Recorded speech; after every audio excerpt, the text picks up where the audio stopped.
सुंदरबनच्या जंगलात एक मोठं सरोवर होतं। सगळे प्राणी पक्षी त्या सरोवरात पाणी प्यायला जायचे, पण काही दिवसापासून प्राणी पक्षी सरोवरात जायला घाबरत होते, कारण सरोवरात एक नवीन मगर आली होती आणि ती बघून सगळे प्राणी घाबरायचे, पक्षी घाबरायचे आणि पाणी प्यायला जायचं त्यांनी बंद केलं। मग जंगलात प्यायला पाणी नाही, काय करायचं, सगळ्यांना चिंता वाटू लागली। मग शेवटी सगळे प्राणी पक्षी शेरखान महाराजांच्याकडे गेले।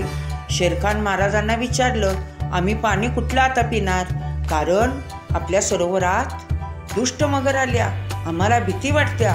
मी शेरखान महाराज काय म्हणाले, आपण सगळे चला सरोवराच्या काठी, तुम्हाला एक युक्ती सांगतो। मग सगळे प्राणी पक्षी सरोवराच्या काठावर आले। शेरखान महाराजांनी सांगितले लखन माकडदादांना, माकडदादा तुम्ही एक जाळे टाका सरोवरात आणि त्याची दोरी इथं झाडाला बांधा आणि सगळ्यांनी लपून राहायचं। ती मगर वर आली की आपण जाळ्याची दोरी ओढायची।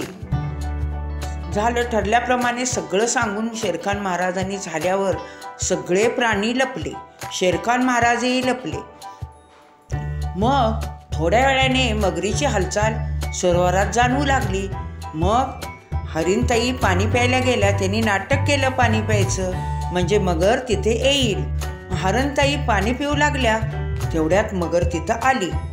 त्याबरोबर हरिणताई मागं सरल्या आणि जाळं लावलंय तिथं मगर निघाली आणि जाळ्यात गेली। तेवढ्यात सगळ्या प्राण्यांनी जाळ्याची दोरी ओढली, मगर जाळ्यात अडकून बसली। मग सगळे प्राणी बाहेर आले। शेरखान महाराज काय म्हणाले, हे मगरताई, तू आता या सरोवरात राहू शकत नाहीस, आमच्या जंगलातल्या प्राण्यांना पक्ष्यांना तुझ्यापासून धोका आहे। तू जंगल सोडून गेलीस तर ठीक आहे, नाही तर ह्या जाळ्यात अडकून ठेवणार कायमची तुला। असं म्हटल्यावर मगर घाबरली आणि म्हणाली, महाराज मला माफ करा, मी ह्या जंगलात थांबत नाही, मी हे जंगल सोडून जाते।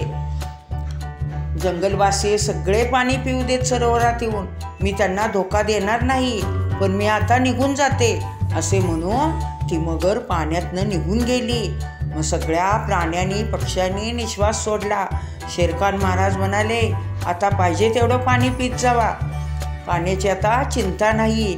सगळे प्राणी आनंदानं होय म्हणाले आणि सगळे प्राणी सरोवरात पाणी पिण्यासाठी गेले।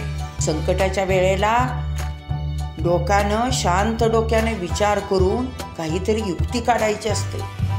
तशी शेरखान महाराजांनी युक्ती काढली आणि प्राण्यावरचे, सगळ्या पक्षावरचे पाणी प्यायचे संकट दूर केले।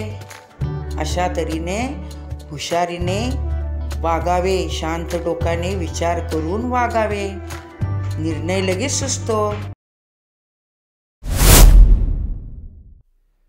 हा व्हिडिओ आवडला असेल तर आपल्या आजीच्या गोष्टी चॅनलला लाईक करा, शेअर करा आणि सबस्क्राईब करा।